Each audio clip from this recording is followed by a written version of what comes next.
Hi అండి, అందరికీ నమస్కారం. Welcome to our channel. ఈరోజు మనం మన వీడియోలో ఒక చక్కనైన మారల్ స్టోరీ గురించి తెలుసుకుందాం. సో చాలా చిన్న మారల్ స్టోరీ అండి, స్కిప్ చేయకుండా అందరూ చూడండి. సో వీడియోలోకి వెళ్ళే ముందు ఎప్పటిలాగే నాదొక చిన్న రిక్వెస్ట్, నా ఛానల్ని కొత్తగా చూస్తున్నట్టయితే తప్పకుండా సబ్స్క్రైబ్ చేసుకోండి. ఎందుకంటే మరిన్ని మంచి మారల్ స్టోరీస్ అలాగే డివోషనల్ స్టోరీస్ మన ఛానల్లో ఎన్నో వింటాయి.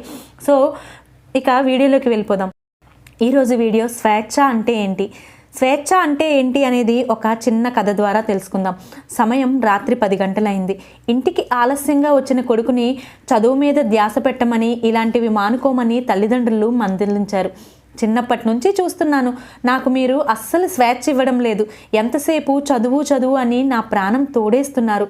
నేను మిత్రులతో గడపకూడదా, సినిమాలకి షికార్లకు వెళ్ళకూడదా, అందరూ వెళ్ళడం లేదా, మొబైల్లో 1 గంట సేపు మాట్లాడితే తప్ప, ఫేస్బుక్లో చాటింగ్ చేస్తే తప్ప అని నిలదీశాడు కొడుకు.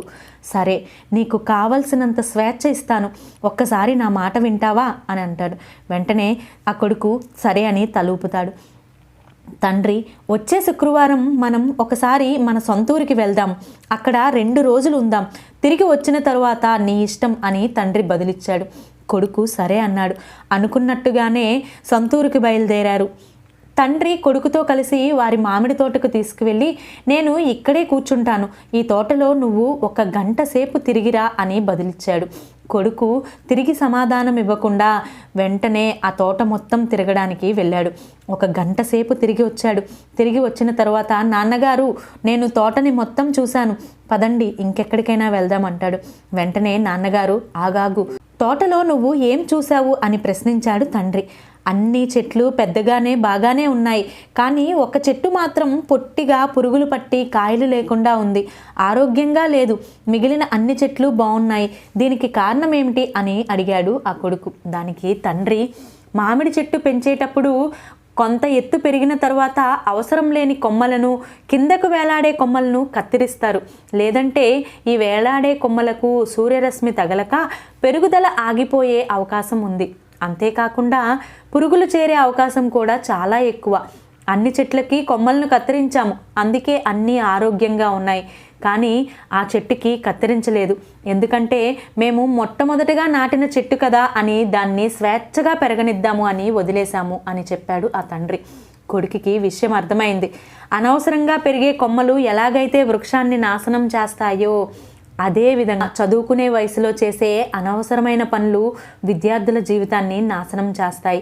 మీ నాన్న కేవలం ఉపయోగం లేని కొమ్మలు కత్తిరించే ప్రయత్నం మాత్రమే చేస్తున్నాడు, చెట్టంత కొడుకు చల్లగా ఉండాలని, అంతేకాని స్వేచ్ఛని అడ్డుకోవాలని కాదు అని భుజం మీద చేయి వేసి ఇంటికి తీసుకొచ్చాడు. బిడ్డల భవిష్యత్తు కోసం తపన పడే తల్లిదండ్రులకు మనోభావాలను ఈ యువతరం అర్థం చేసుకోవాలని ఆశిస్తూ ఈ వీడియోను ఇంతటితో ముగిస్తున్నాను. ఎలాగూ ఒక మంచి కథ విన్నాం కదా, దాంతోపాటు ఈ చిన్ని కథని కూడా వినండి. ఆఫీస్కు 2 రోజులు సెలవు కావడంతో అమ్మా నాన్నలతో గడపడానికి మా ఊరికి బయలుదేరాను. బస్టాండ్కి చేరుకున్న నేను అప్పుడే వచ్చిన బస్సు ఎక్కాను. పరిస్థితి చూస్తే కూర్చోవడానికి కూడా సీటు దొరికేలా లేదు. అప్పుడే ఒక అతను లేచి నిలబడి అతని సీటు నాకు ఇచ్చి అతను వేరే దగ్గరికి వెళ్ళి నిల్చున్నాడు. అమ్మయ్య అనుకుంటూ అతనికి థ్యాంక్స్ చెప్పి అక్కడే కూర్చున్నాను. నాకు సీట్ ఇచ్చిన అతనికి పక్కనే ఒక అతను లేవడంతో అతను ఆ సీట్లో కూర్చోవడం జరిగింది. ఇంతలో వేరే అతను బస్సు ఎక్కడంతో అతను మళ్ళీ లేచి నిలబడి అతను నిల్చొని వచ్చిన అతనికి సీట్ ఇచ్చాడు. ఇలా అతను తరువాత 4-5 స్టాపుల్లో అందరికీ అలాగనే అతను కూర్చున్న సీటు ఇవ్వడం చూస్తూ ఉన్నాడు. ఇదంతా గమనించిన నేను చివరి స్టేజ్లో బస్సు దిగబోయే ముందు అతనితో మాట్లాడాను. నువ్వు కూర్చోకుండా ప్రతిసారి నీ సీటు వేరే వాళ్ళకి ఎందుకు ఇస్తున్నావు అని అడిగాను. అతని సమాధానం నన్ను ఆశ్చర్యపరిచింది. నేనేమీ చదువుకోలేదు, డబ్బున్నవాణ్ణి కూడా కాదు, కూలి పనులు చేసుకునేవాణ్ణి, ఏ విధంగానూ ఎవ్వరికీ ఏమీ ఇవ్వలేకపోయాను, అందువల్ల నేను రోజు ఈ పని చేస్తున్నాను, ఈ పని తేలిక కూడా అన్నాడు. కూలి చేసుకునే నాకు నిలబడడం కష్టం కాదు, నేను సీట్ ఇచ్చిన వారు తిరిగి నాకు కృతజ్ఞతలు చెప్తారు, ఎవరికీ ఏమీ ఇవ్వలేని నాకు ఈ తృప్తి చాలు, ఆ తృప్తితో నాకు సుఖంగా నిద్రపడుతుంది అన్నాడు. నాకు నోట మాట రాలేదు. ప్రతిరోజు ఏదో ఒకటి ఇవ్వడం అంటే అది వారికి గిఫ్ట్తో సమానమే. ఎదుటి వాళ్లకు ఇవ్వాలంటే మన దగ్గర ఏమీ లేకపోయినా ఇవ్వచ్చు అని అతన్ని చూసి తెలుసుకున్నాను.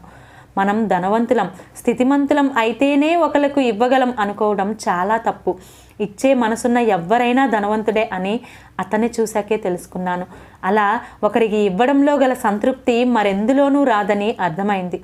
మిత్రులారా, దయచేసి సేవా గుణాన్ని, సంతృప్తిని పిల్లల్లో అలవర్చండి. మనం కూడా అలవర్చుకునే ప్రయత్నం చేద్దాం. మానవ సేవే మాధవ సేవగా తరిద్దాం. సో ఇదండి మంచి మంచి మోరల్ స్టోరీస్. ఇలాంటివి మన ఛానల్లో చాలా వస్తాయి. సో తప్పకుండా లైక్ చేయండి. అలాగే మరో మంచి వీడియోతో మీ ముందుంటాను. Thanks for watching.